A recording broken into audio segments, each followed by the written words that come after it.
Everyone. It's the 24th day of the month of Sivan, and we're studying Sefer Shmuel Aleph, chapter 26, verse 19.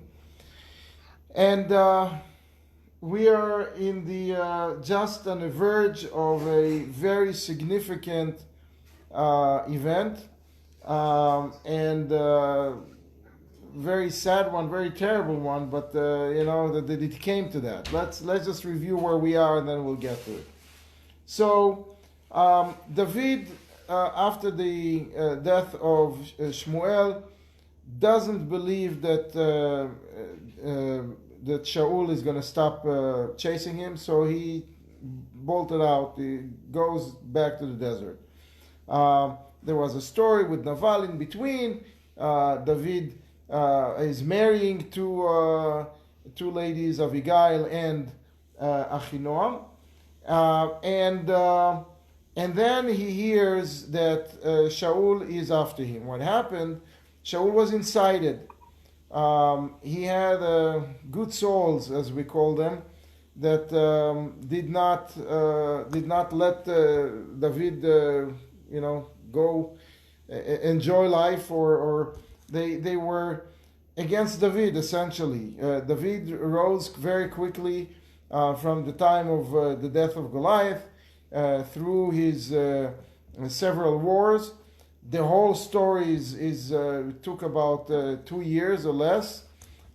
So David is about 2 years into dealing with Shaul, and the word out there is that people don't necessarily like David, which is strange to us. David Melech Yisrael Chai V'Kayam, we're very bullish and excited about David, but in those days, for whatever reason, they didn't like him. Not for whatever reason, for the reason that Shaul killed the whole city, and basically people blame David for it. It's not Shaul did it himself.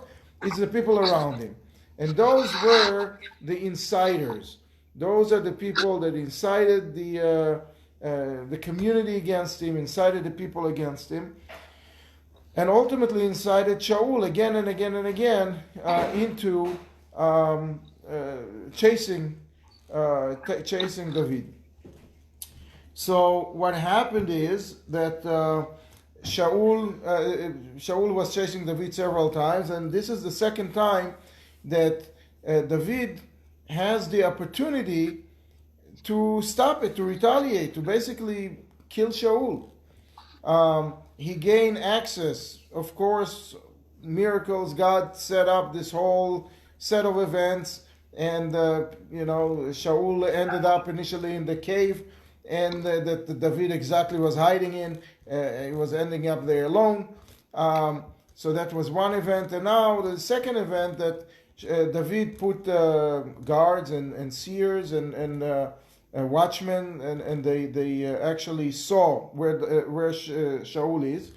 And David snuck in the middle of the night, got all the way to arm's length from Shaul, decided not to kill him because it's he was anointed, he was put in place by God, and David felt that it's not his place or authority to reverse that. But he took his canteen, and he took his spear to show him later that he had the opportunity to kill him with that same spear. It was right there because the spear was stuck in the ground right next to Saul's head.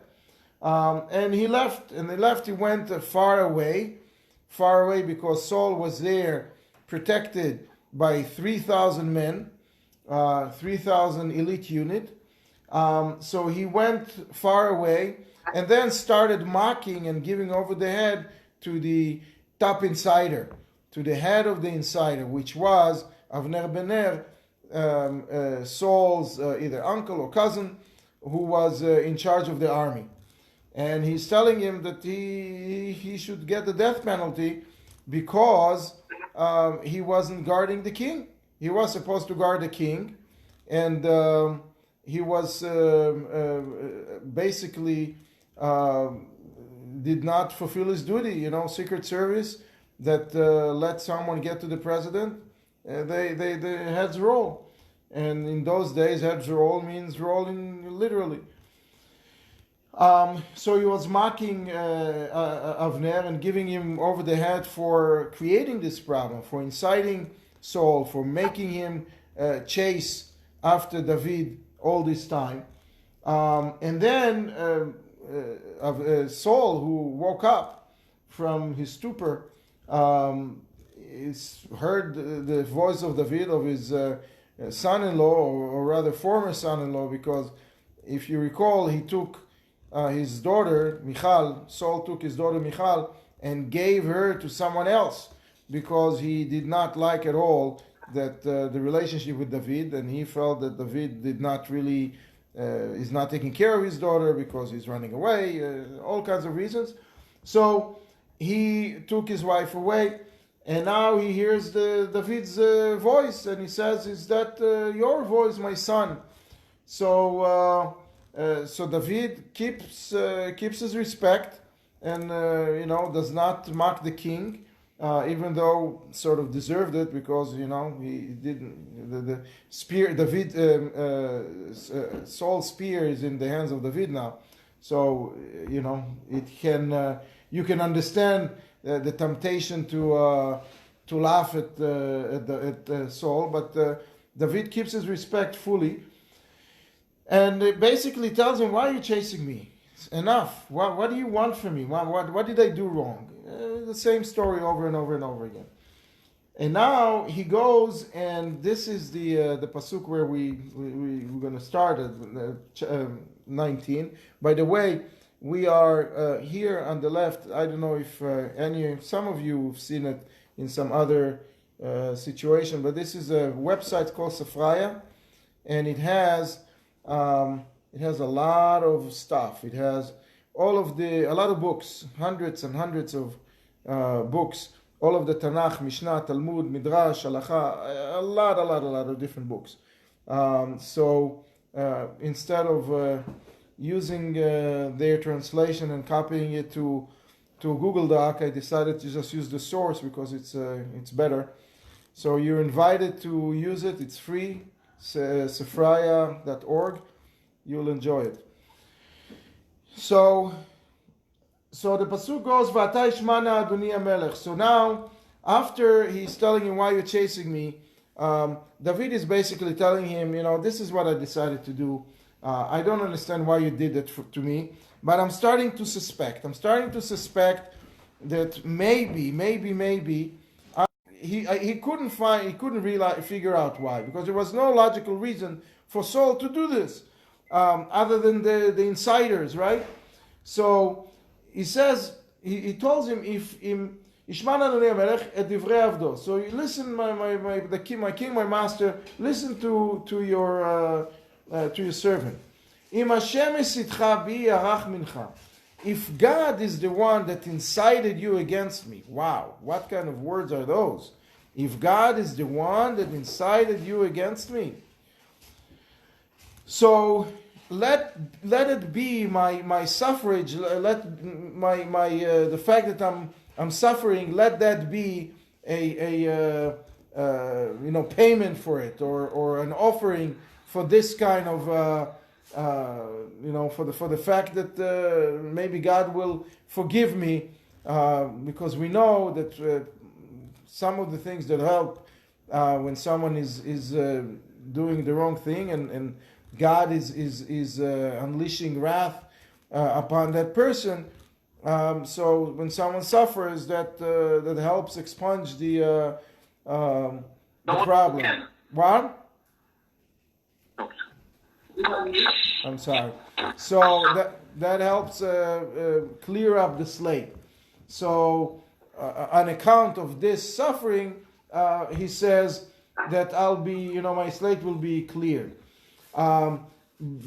However, if people did that, if it's not God that created this incitement of Saul against David, if people are doing it, which is what really happened, So he starts cursing them. David is cursing those people, his enemies. He's just lost for words. He doesn't know what to do anymore. He's desperate. He's basically given up.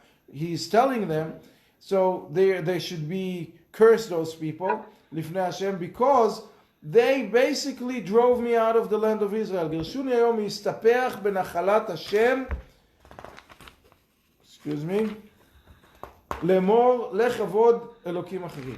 He's basically saying, I have to leave the land of Israel now.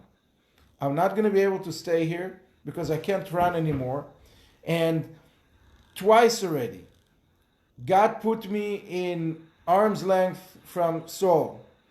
And twice I was able to kill him if I wanted, but I didn't, because I felt that Saul was the messenger of God, was anointed by God. He was sent to lead the Jewish people by higher force. And it's not my place to take him out, but it was a whole miracle. It was a whole supernatural situation that he was able to get close to Saul, and Saul was not able to harm him. He was asleep, he didn't pay attention, whatever. But he realized that situation can very quickly turn, and he's not guaranteed these kind of miracles again and again and again, which comes to teach us that we should not really rely on these type of miracles. That we should not, if someone has a miracle, God helped them, he should not say, oh, God helped me one time, I'll go again and again and again, and I'll try my luck. The luck goes, the world is not working on miracles. The world is working on natural occurrences. And on the natural occurrence, if someone wants to kill someone and they get close to them, eventually they'll succeed. So the only other solution was that David found is to leave the land of Israel. Now, this kind of talk against God, essentially saying, if God incited me, if God incited Saul to chase me, was not a good idea, and David was punished for it later on in life, in something that God says, you think that I incited Saul by you, right? Wow. So let me show you how it works. And there was later on a whole story how one of the halachot, one of the rules, the Jewish rules, is that you should not be counting people. Because when you count something, you have the number, there is no bracha, that can be. Bracha means that you have something and is blessed to become more. If you don't count your money, you can suddenly have more because you didn't count it. If you don't, spiritually speaking, if you don't count the people, it's one of the famous halachot that you don't count people. So even when you need to count 10 people for a minyan, you don't say 1, 2, 3, 4 and pointing to people. You say not 1, not 2. You don't count. You say Osheh Tamecho, you say a pasuk that has 10 words, and if you're trying to figure out if you have 10 people. So this is a very simple halacha, something that every child knows, essentially. And the rabbis are telling us in the Gemara that later on, when probably 20 years later or 30 years later, David ended up counting the Jewish people, and that started a plague, because the Jewish people should not be counted. Just like anything that you want blessing on should not be counted. That started a plague, and the rabbis are teaching us that this plague and this event came because David HaMelech said, sort of in his desperation, was screaming towards God. I mean, if God incited you to Saul, if God incited you, that you think that I'm an insider, I'll teach you a lesson. I'll show you, things that you're going to act just like Shaul acted in a silly way, in an irrational way. You will also act in an irrational way by start counting people, even though that every kid in the school would supposed to know this halakha that you're not supposed to count. But anyway, that was out of desperation. We sort of understand David couldn't take it anymore. Now, the other thing that David said is that it's one thing if God did it, then there is a way out.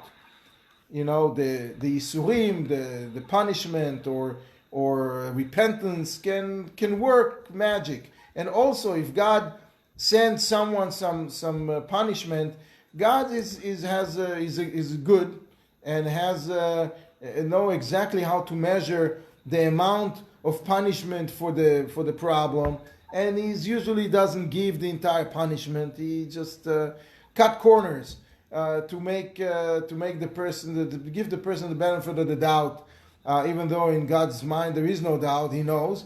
But to be lenient, God is very lenient in his punishment. However, when a person is given the opportunity or the job to punish someone, meaning someone, God forbid, drove and he hit someone. So the punishment was delivered by a person. So when people are given the opportunity or the task to punish someone else, they don't know how to measure the punishment. That's why when there are wars, a lot of innocent people die. When there are riots and fights and all kinds of irrational behavior, when you give men the opportunity to go bananas and to cause harm, they cause more harm than necessary. And we're saying it every day in Tachanun.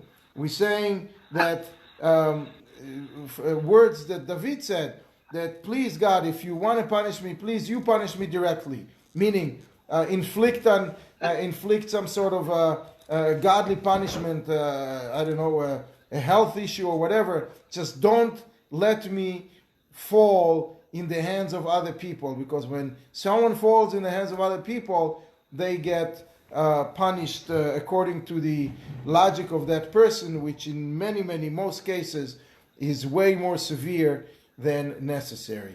So but the bottom line is that now David made a decision that he's not going to take again a chance, and he's basically leaving the land of Israel. Can you imagine David HaMelech, our king, live forever, right? And he has to leave the land of Israel because Saul is running after him. It was 4 months before, we'll see soon, it was 4.5 months before Saul passed away, was killed. So it wasn't for a long time, but nonetheless, David was really was driven out of the country, and David was shaken, was very, very, very upset and very fearful of leaving the land of Israel. So much so that he says, when I go out of the land of Israel, it's as if I'm going to become an idol worshiper. That's mighty strong words. What do you mean I'm going to worship other gods? And so the rabbis are mentioning in the Talmud, in the Midrashim as well, that a Jewish person is obligated to live in the land of Israel, even in a city which is not a Jewish city. In the land of Israel, you have some cities that are not controlled by Jews. Most of them are not non-Jews. There are some cities like that. It's better to live in such a city than to live in Muncie, in a town which is mostly Jewish in outside of the land of Israel. Why? Because someone who doesn't live in the land of Israel, it's as if they're worshiping other gods, because they're very close to people who worship other gods and can be easily influenced by people who worship other gods, and therefore it's accounted as if he does it, which is the source of the halakha that someone a Jewish person who goes into the land of Israel is really not allowed to go out, which creates some problems for us nowadays when we travel to visit and come back, and we don't take it so seriously. But For example, the Lubavitcher Rebbe took it extremely seriously to a point where the previous Lubavitcher Rebbe did visit the land of Israel. He visited the land of Israel in 1929, and then he left. He was there for a few weeks, and then he left. But the Rebbe accompanied him to a point, and then he let him go on his own, because he felt that if he stepped foot in the land of Israel, he won't be able to get out, halachically and emotionally. So David HaMelech had this problem. He had to run away, because in the land of Israel he was not safe. So he had to run away and leave. And now, what he did, where did he leave to?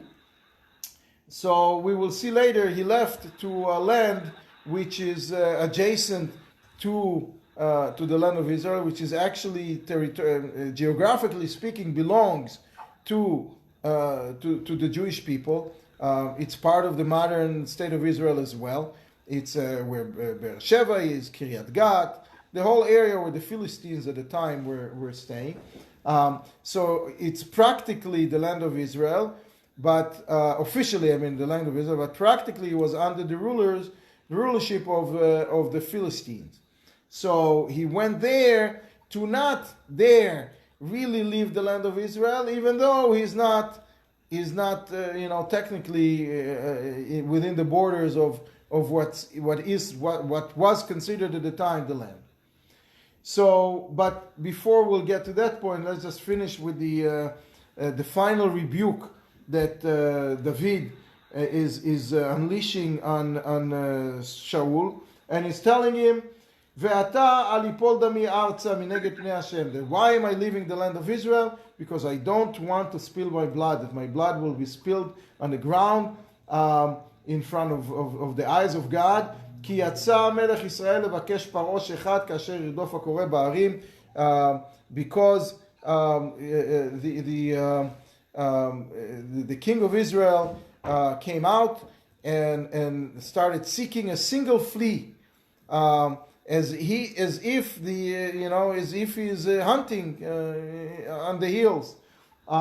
This is the second time that David HaMelech, who was known to be very humble and very, didn't have problem hearing opinions of other people, didn't have problems listening, was very, very humble person, basically equating himself to a flea. And I saw somewhere that they say why it's a flea, because a flea is hopping from place to place to place.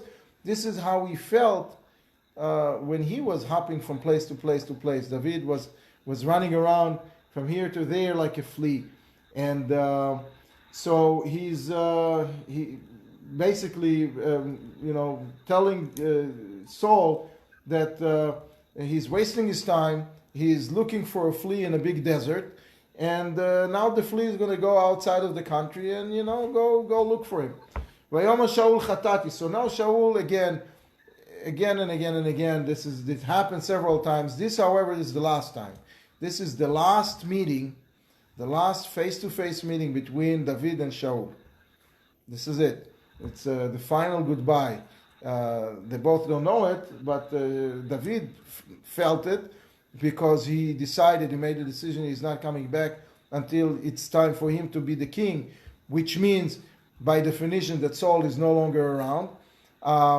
But Saul definitely didn't do it, and Saul right away felt bad, and right away he sort of was talking differently, in a whole different tone. Vayoma Shaul chatati shuvni, I again sinned, because it's not enough that I killed other people, a whole city. It's not enough that I took away your wife. Now I'm looking for you again to kill you. I sinned. And this is after Saul struck a covenant with David and told him, I'm never going to do it again. And here he was incited, and he's doing all the same thing over and over again. So he said, Shuvni David, please come back, because I'm not going to do anything bad to you. I'm not going to harm you. Because you saved my life, my life was precious in your eyes today. because obviously you could kill me and you didn't. היום הזה, הנה השכלתי והשגה הרבה מאוד. And he's telling him, I was stupid. Saul is standing in front of 3,000 people. Okay, the best of the soldiers, the elite unit. And it's telling David, listen, I'm sorry, I'm stupid. That's a lot. But it still was not enough for David to give up and says, listen, I can't trust you anymore. I mean, he said it in his heart. He didn't say it aloud. But David basically ignored that plea from Saul and says, "Vayam David vayomer hinech anita melech vayavor echad ma'neharim vayikachea." He wasn't even answering him. He wasn't telling him, "No, you wouldn't. I don't trust you." He just said, "You know what? He's not answering." He didn't want to. He didn't want to make him look bad. He looked bad enough. He wanted to give him back his spear, so he's not. He's not being humiliated.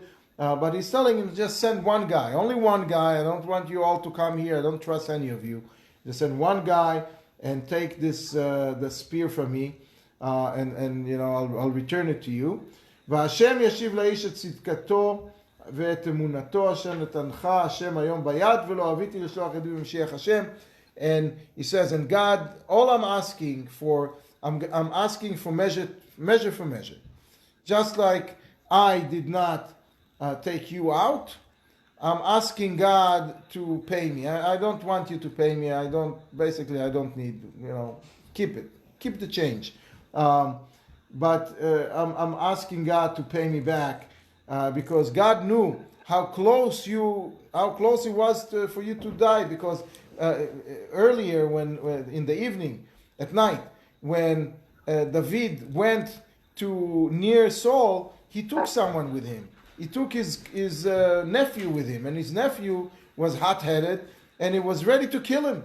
Was ready to kill Saul because he was one of the people that was running around with David. David had 600 people running around with him, and it was hard for them too to keep running and not being seen and being in the desert where it's hot and there is no food and there is no water. I mean, it was hard. So he wanted the nephew, David's nephew, wanted to kill Saul, but Saul prevented him from doing this. So he's asking God for payment. You're the one that's going to do it, to pay me back. והנה כאשר גדלה נפשך היום הזה בעיניי כן תגלה נפשי בעיני השם והצילי מכל צרה. And just like I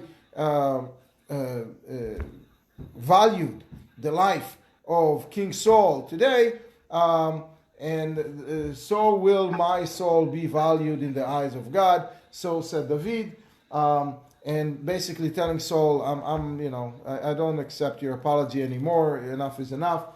Now the problem is that the line that the insiders, Avner and company, were talking against David. One of the main things that they were saying is that David will never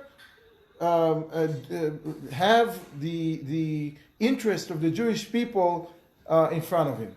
That he is selfish, and he is going to take care of David before he's going to take care of the Jewish people. And therefore, we can trust him. That was the line. That was the fake news of that day. So Shaul knew about it, obviously, because it was commonly discussed, and Shaul knew that that's not the case at all. So Shaul is telling him he resorted to, he have no choice because David wants to leave. So he says, "V'yom Shaul el David, Baruch atah bni David." He gives him birkat haderech. He gives him a blessing of a goodbye blessing, and says, "Baruch atah," and he tells him, "Gam asot ta'aseh." You are going to do. I know you're going to do. All of those people who says that you're not going to do, that you're going to be selfish, that's not what's going to happen. You're going to do. I know it. V'gam yechol tuchal, and you're going to win, and it's going to work out for you, and you'll prevail. Vayelech David ledarko v'Shaul shav limkomo. So then David goes away, and Shaul, now that David is outside of the land of Israel, Shaul is not that ambitious to go after him. So where did David go? Why did he go there? And what did he do over there? So we are going into a very short chapter, 12 verses. We're not going to get through all of them today, but we're just going to start. So where did David go, and how does he arrive at this conclusion of where he needs to go? So Vayama David elibo. So first of all, David have a plan that he devised in his heart. He didn't ask anybody. He didn't consult it with anybody. Even though he has 600 people around him, he is acting as if he is a loner, and he make a decision. And so he says, I can't stay here. Because one day I'm going to be killed in the hands of Saul. En li tov, there is nothing better for me. Ki imalet El Eretz Plishtim, that I'm going to run away to the land of the Philistines. V'noash mimeni Shaul, and Shaul will give up. Shaul mimeni Shaul levaksheni, is going to give up to find me. Od begvul Israel v'nulati mimeno, he's going to give up finding me in the borders of Israel, and I'll escape. Now, why did he go to the lands of the Philistines? So we mentioned before the prohibition for a Jew to leave the land of Israel. If you got to the land of Israel, you should stay there. You should live there. You should not go out. There are some, you're allowed to go for business. You're allowed to go to learn Torah. There are exceptions. This is how we are allowed to be here. This is how come I ended up living in this place. I was born in Israel. It's because I came to study in a yeshiva here. So to learn Torah, you're allowed to go. For business, you're allowed to go. But under normal circumstances, no, you're not. So David is trying to stay within the official biblical borders of the land of Israel, which the Philistines is part of. But it's also outside of the official border of Israel. Now, the Philistines had a love-hate relationship with the Jews for a long time, and for a while they took great advantage over us. In the time of Avraham Avinu, in Grar, Melech Plishtim, right? He struck a covenant with him, and there was peace between them. And the peace lasted for a long time. But then they didn't hold their end of the deal, like many times these kind of people do. And they were attacking Israel again and again and again. However, this all came to a head with the war with Goliath, and they got over the head, and they tried several times. To fight again, and they were bitten again and again and again. So from the Philistine side, it was easy to talk them into, let's go to the way we were, 40 years ago, 30 years ago. We were friends, let's go there. Rather than go to other nations that were never friendly to the Jewish people. By the way, a lot of the people that were against David at that time felt that he came from a Moabite, and let him go back where he came from. He's a Zugekumener. He's a newbie. He's not really, even though it's 10 generations, but he's not really ours, and he should just go away. But he would not go to the Moabite because he knew that there he's not going to last. And the Philistines, he couldn't go to Sweden, it was too far. So the closest place was the Philistines. And he felt that he can manage with them.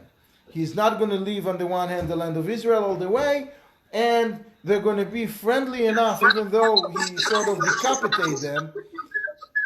Hello? So, I'm sorry.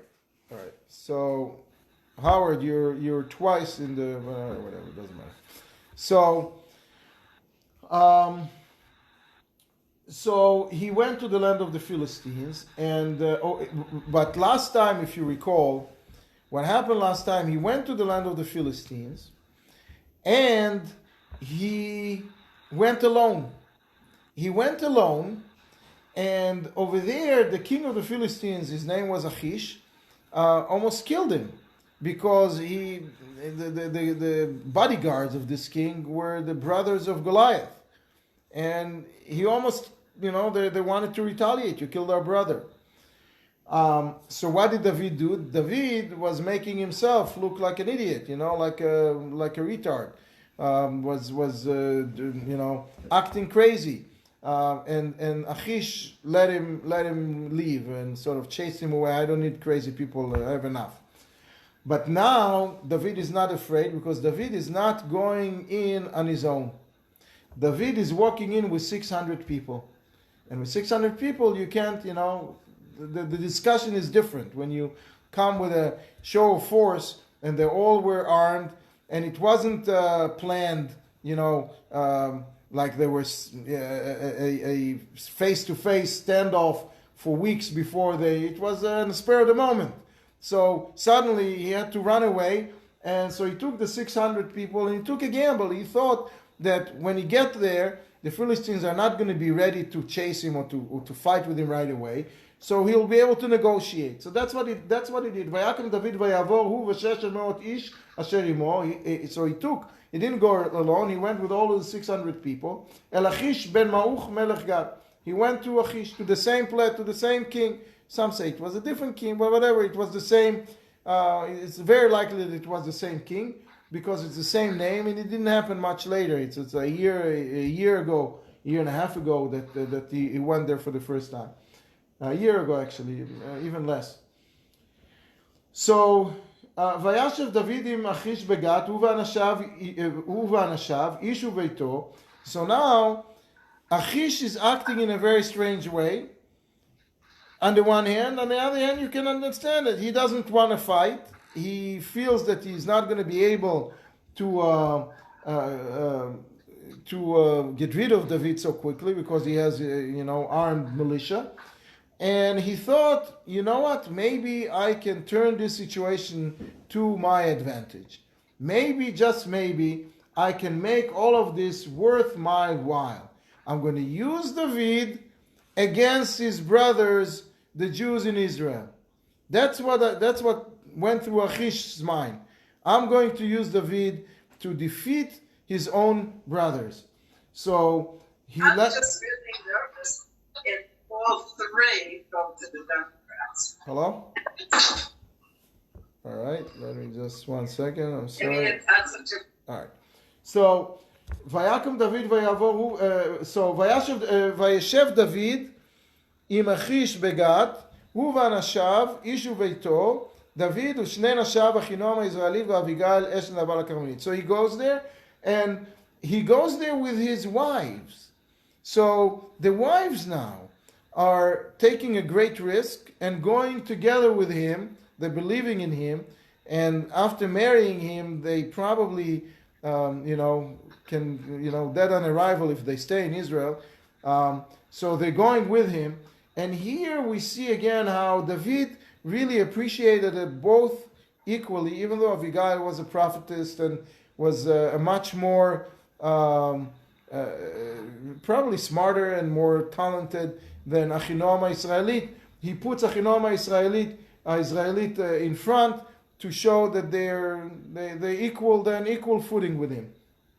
So now David also is taking a great risk, because if they start a war, who's going to protect the women? Which we'll see end up being the problem. But David is going all in. He cannot stay in Israel. He took all of his militia and his people and went to live with Achish, the king of Gad. So Vayugad LeShaul ki barach David Gat velo yasaf od levaksho. So Shaul hears that this is what happened, and he basically stops looking for him and does not chase him anymore. Барни будет только бар, он даже думать не хочет. Называется All right. So what happened next? What happens next is something very, very interesting. David feels that sitting in the capital city together with Achish is not a good idea. Why? Because when you're in front of someone all the time and he feels that you are his guest, he can change his mind. You know, when you're a couple of cities away and he doesn't see you, he knows that you're there, but you don't bother him, it's better. So David wants right away, as soon as possible, to get out of the capital city. So Vayama David al Achish, he tells him, Imna matzati chen be'enecha, please, if you don't mind, itnu li makom be'echad arei hasadeh, just give me a place in one of your cities, in one of your the country town, the country land, you know. Ve'eshva sham, and I'll sit there. V'lama yeshev avdecha b'ir mamlecha imachem. Why should I sit with you and be a burden to you? Vayomer vayten lo Achish bayom hahu et Ziklag. So he gave him a city called Ziklag. Where is the city? If you stand in Hebron, you face the sea. You go straight to the sea, exactly halfway. That's the city of Ziklag. So the city of Ziklag was a place that used to belong to the tribe of Shimon, I believe, or the tribe of Shimon, tribe of Judah, and then Achish is giving it to David. Imagine, he gives him a whole city. Achish thinks so highly of David, thinks that David has such an ability that he can use David's ability to defeat the Jewish people, that he is ready to give him a whole city. And he's awarding him the city. Here's the keys to the city, here's the title, it's all yours. And because of that, on account of that, he didn't give back the city to the tribe of Yehudah, which he conquered the city from. He is giving it back to David. So then David keeps it forever. And it says here, therefore, Ziklag, that city, is considered to belong to the kings of Judah, which is the descendants of David HaMelech, until this very day. It doesn't belong anymore to the broader tribe of Judah. Anyway, we will see there are only 5 or 6 psukim left in this chapter, but we will see a fantastic story next time of what David did while he was there, how he turned around the whole plan that Achish had went to pot, and he ended up doing exactly what he wanted. I think the guys in the shul are davening now. So next week, God willing, same time, same place, 7:30, and I'm going to just log off here so Menachem can broadcast the holy davening of Mincha at our shul. Take it easy, guys. Thank you. Thanks.